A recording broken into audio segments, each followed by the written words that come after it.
আপনি কি গর্ভ ভাতার জন্য আবেদন করছিলেন কিন্তু এখনো পান নাই? কেন পান নাই, কি কারণে? এই ভিডিওটি আপনার জন্য। আমি আপনাকে জানাবো কি করলে আপনি পাইবেন। প্রিয় ভাইরা আমার, অবশ্যই সবাই চ্যানেলটা সাবস্ক্রাইব করে রাখবেন আর ফেসবুক পেজটা সবাই ফলো দিয়ে রাখবেন। আমার ফেসবুক পেজের নাম জুয়েল অন, ওখানে গিয়ে সবাই ফলো দিয়ে শেয়ার করে রাখবেন। বিস্তারিত সব ফেসবুক পেজে দেওয়া হবে। কিভাবে আপনি আবেদন করবেন, কিভাবে কি কাগজপাতি লাগবে, অবশ্যই ওখানে দেওয়া হবে। আপনারা ফেসবুক পেজটা সবাই ফলো দিয়ে শেয়ার করে রাখবেন। Jewel on Facebook page.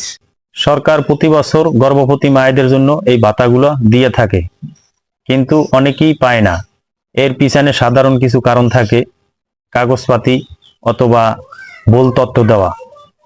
তো আপনি এখনই আপনার ইউনিয়ন পরিষদ চেয়ারম্যান অফিসে যোগাযোগ করেন অথবা উপজেলা অফিসে যোগাযোগ করেন। অবশ্যই আপনি ভাতা পাইবেন। গর্ভ ভাতা পাওয়ার জন্য কি কি কাগজপাতি লাগবে? আলট্রাসোনোগ্রাম, ব্লাড টেস্ট, সেবা কার্ড।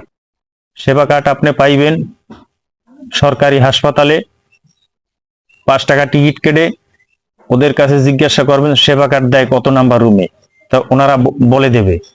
তো প্রিয় ভাইরা আমার, এই সরকারি ভাতাগুলো সবাই পাইবে।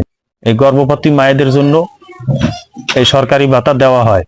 তো প্রিয় ভাইরা আমার, আমি কিছু কাগজপত্র দেখাবো আপনাদেরকে, কি কি কাগজপাতি লাগতে পারে অবশ্যই আপনারা দেখে নেবেন। এই যে ডাক্তারের প্রেসক্রিপশন, আর লাগবে আলট্রাসোনোগ্রাম, একটা ব্লাড টেস্ট লাগবে। এই কাগজপাতিগুলো সংগ্রহ করে আপনারা আপনার চেয়ারম্যান অফিসে যাইবেন, ইউনিয়ন পরিষদ চেয়ারম্যান অফিসে যাইবেন। ওখানে গিয়ে আপনারা আবেদন করে এই কাগজপাতিগুলো জমা দিলে আপনারা এই ভাতাগুলো পাইবেন। তো ভিডিওটি কেমন লাগছে কমেন্ট করে জানাবেন। আর যদি ভালো লাগে চ্যানেলটা সাবস্ক্রাইব করে রাখবেন, সবাইকে দেখার সুযোগ করে দেবেন। আসসালামু আলাইকুম রহমতুল্লাহ।